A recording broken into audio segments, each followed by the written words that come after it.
On December 19th, 1944, the submarine USS Redfish accomplished what was a rare feat during the Second World War, single-handedly sinking a Japanese fleet aircraft carrier.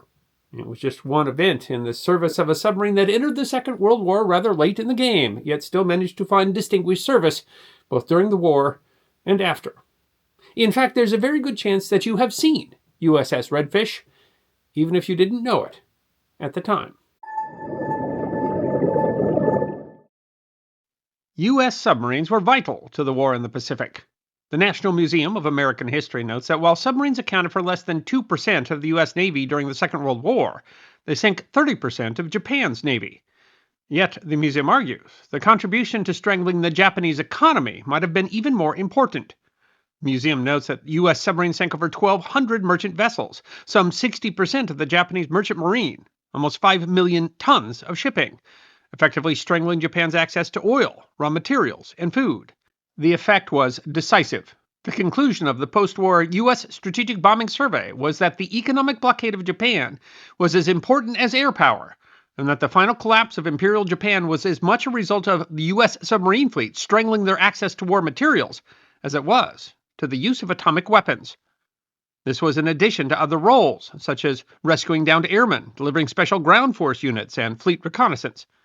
While some may argue that the war in the Pacific was defined by the rise of the aircraft carrier, the U.S. submarine fleet was, in the grand scheme, arguably, the single most important element of the war in the Pacific.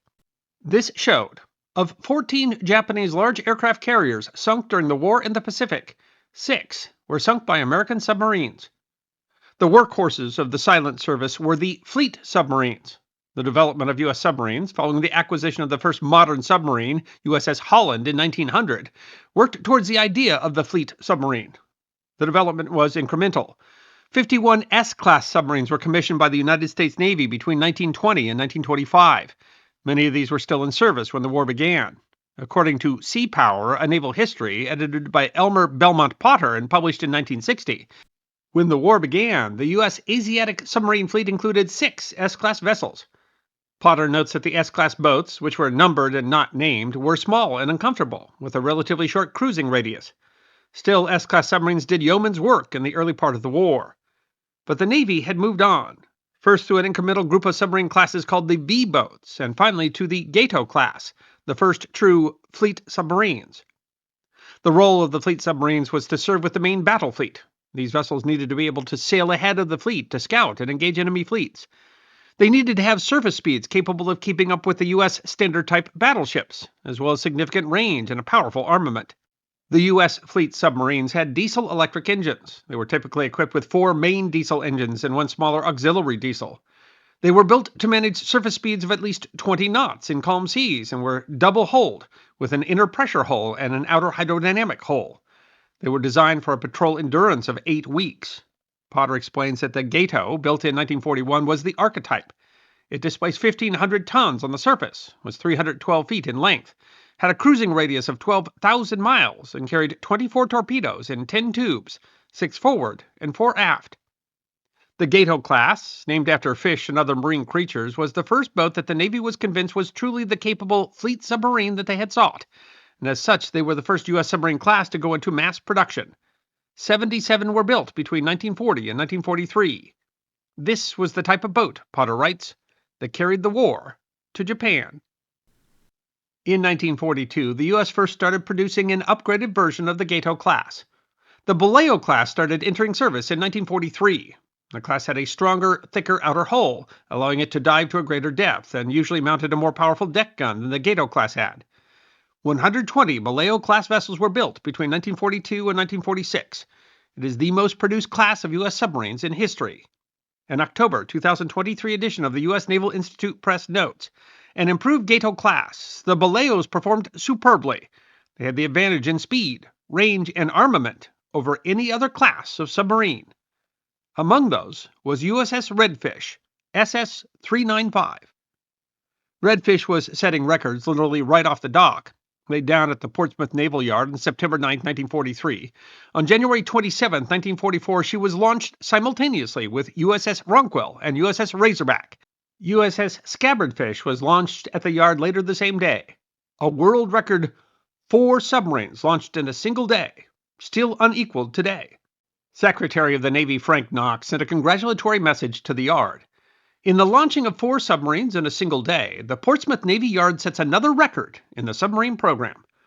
The Navy is counting on you to furnish the submarine service with these splendid tools of victory.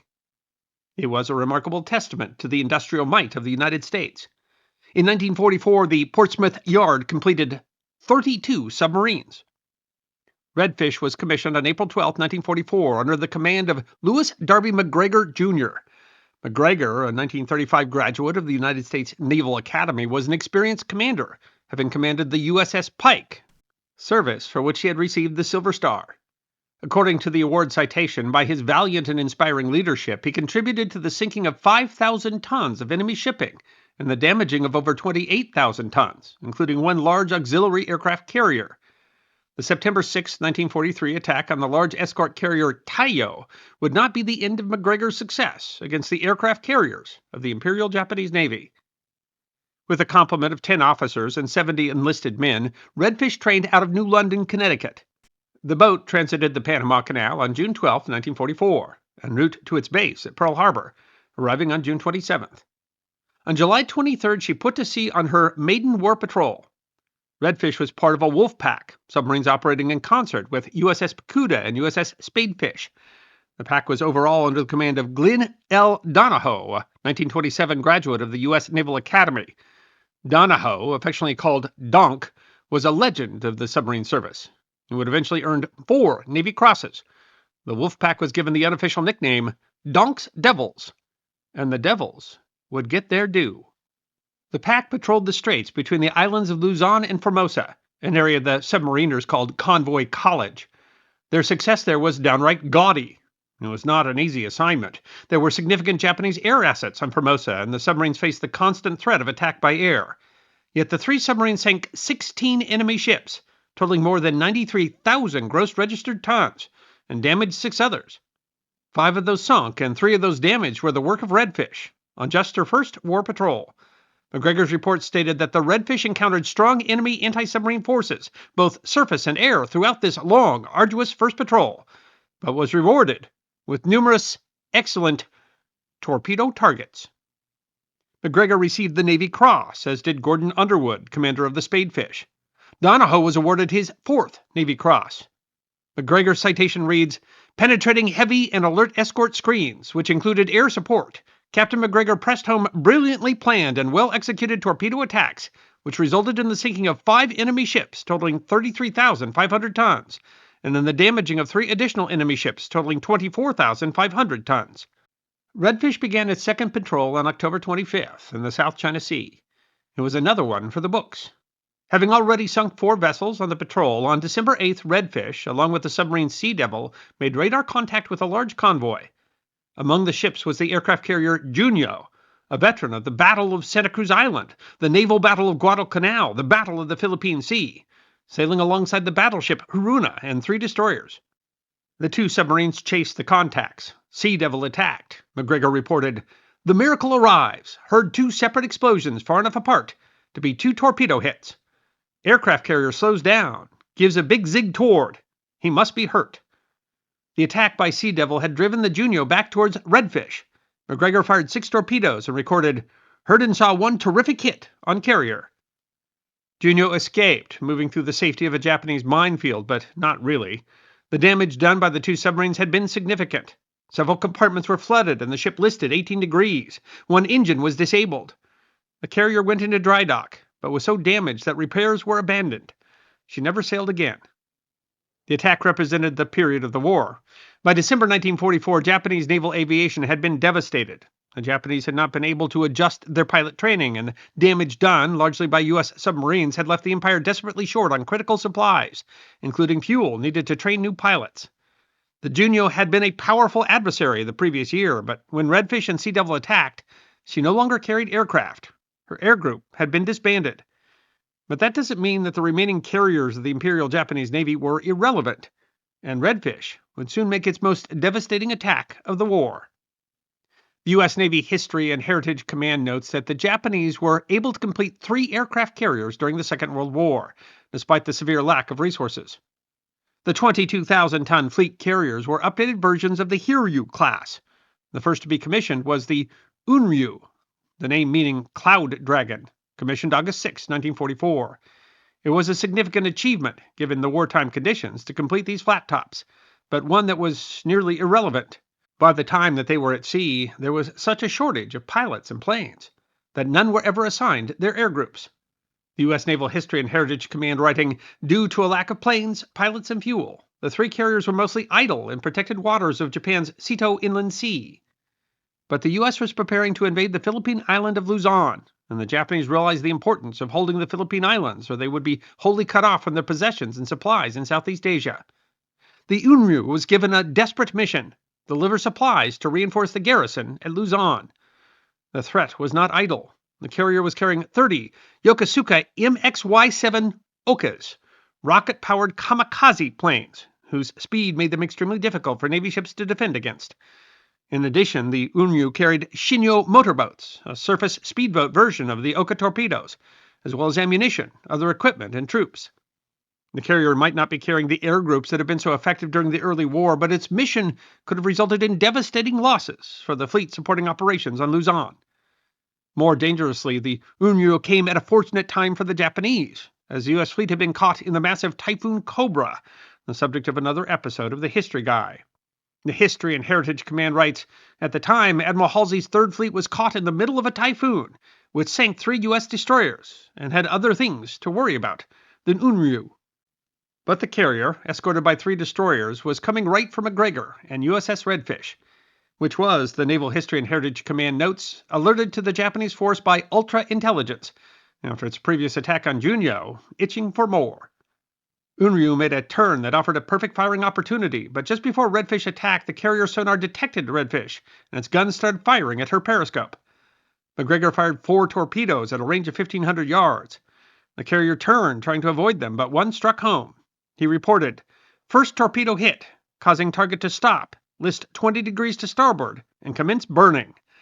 The Naval History and Heritage Command writes, the hit was devastating, rupturing the main steam line, destroying the control room, flooding 2 boiler rooms, knocking out electrical power, starting a fire on the hangar deck, and causing the ship quickly to go dead in the water.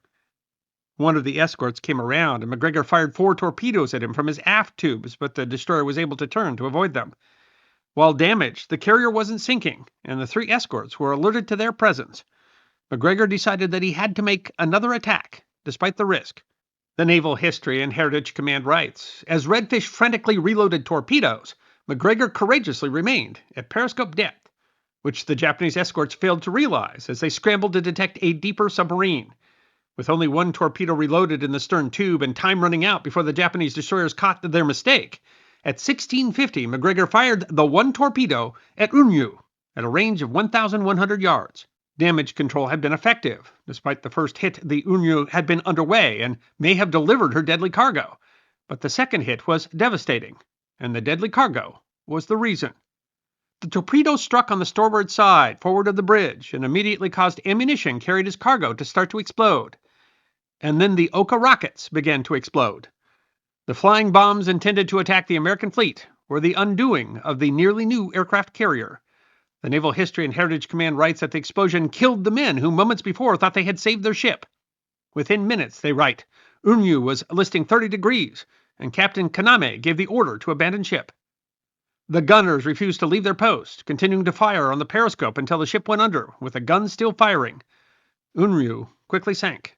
The Japanese fleet report reported that the ship sank in less than 10 minutes, for a loss of 1,238 of her crew. McGregor wrote in his report, he was sunk. Unryu was the last aircraft carrier of the Imperial Japanese Navy to be sunk at sea. The carriers weren't as important as they had once been, but in destroying Unryu and its cargo, Redfish had saved countless lives among the fleet at Luzon. But Redfish was not out of danger, as the escort destroyer Hinoki moved in to attack the submarine. McGregor tried to evade the attack, but he wrote, the target we are tracking has headed towards us with a bone in its teeth. He has us on sound or sighted scope. Then the terror of being depth-charged. McGregor wrote, on passing 150 feet, all hell broke loose when 7 well-placed depth charges exploded alongside starboard bow. The closest one of these charges is believed to have exploded a little above keel depth, and gave the sensation of pushing the bow sideways to port. The attack knocked out the submarine's steering gear, jammed the bow planes, disabled the sound gear, and cracked its pressure hull, injuring a sailor and causing a loaded torpedo to go hot, essentially fire itself. The submarine was pushed to the bottom, 232 feet, fortunately within its dive capability. McGregor wrote, "Did not intend to lie on the bottom, but now that we are here, must stay a while." In a testament to the resilience of the crew, with its sound gear disabled, they were able to rig up a temporary sonic listening device, using parts of an Armed Forces Service record player. Several more depth charges came close aboard, and when he decided to try to make his escape, McGregor had to blow his safety tanks. The boat almost was unable to get off the bottom, but she managed to surface after sunset and make an escape. McGregor wrote, "Destroyers are well astern, and there's such a searchlight display." Redfish made it back to Pearl Harbor. McGregor was awarded his Second Navy Cross, and the boat received a Presidential Unit Citation. She was repaired in Portsmouth and returned to Pearl Harbor in July of 1945, but the war was nearly over. But Redfish stayed in service, operating in the Pacific and off the coast of California and supporting UN forces in the Korean War in 1951. And there was another grand adventure in store. The Decatur, Illinois Herald Review explained in 1999 that the Redfish was tapped for a secret Cold War mission. In August 1952, she was sent to the polar ice cap in an attempt to test whether a submarine could cross under the North Pole, 6 years before the famous crossing by the nuclear-powered USS Nautilus. John Brady, a sailor aboard Redfish, told the paper, "We were pioneers. We were the first American submarine to penetrate the waters below Arctic ice." It was a harrowing trip. The submarine was painted white, was chased briefly by the Russians as it passed Siberia, and faced very real danger, as the boat had to be able to surface and run its diesel engines to replenish its batteries and air. At one point, Brady told the paper, the boat had trouble finding an opening, had to conserve power and air. The captain told us to move around slowly. The Redfish covered several thousand miles, but the mission was kept secret until the following year. Brady complained, "When the Nautilus returned, there was a parade and hoopla in New York. The Redfish didn't get any recognition. It was a secret." But Redfish might have gotten the final laugh. While Nautilus was famous for its voyage, it might not have been the most famous Nautilus, being named after the submarine of Captain Nemo in the Jules Verne classic 20,000 Leagues Under the Sea. In 1954, Walt Disney made a well-known movie based on Verne's story. Many of you have probably seen that movie. And when the Nautilus had to submerge in the movie, the submarine used was the USS Redfish. USS Redfish was also the submarine that was used to portray the fictional USS Nerka in the 1968 Burt Lancaster and Clark Gable classic, Run Silent, Run Deep. Redfish entered the Second World War rather late in the game and straddled, you might even say was the bridge in the U.S. Navy between the era of the diesel-electric submarines of the Second World War and the nuclear submarines of the modern era. And she had one more distinction ahead of her. When she was decommissioned in 1968, the Portsmouth Herald reported, she was the last of the World War II fleet submarines still in active service in the United States Navy. Some have been placed into the reserve, some still serve in foreign navies, some are in museums, but for the U.S. Navy, the USS Redfish, a distinguished boat, represented the end of an era. She was decommissioned on June 30th, 1968, stricken from the rolls, and sunk as a target. I hope you enjoyed watching this episode of The History Guy, and if you did, please feel free to like and subscribe and share The History Guy with your friends. And if you also believe that history deserves to be remembered, then you can support The History Guy as a member on YouTube, a supporter on our community at Locals, or as a patron on Patreon. You can also check out our great merchandise shop or book a special message from The History Guy on Cameo.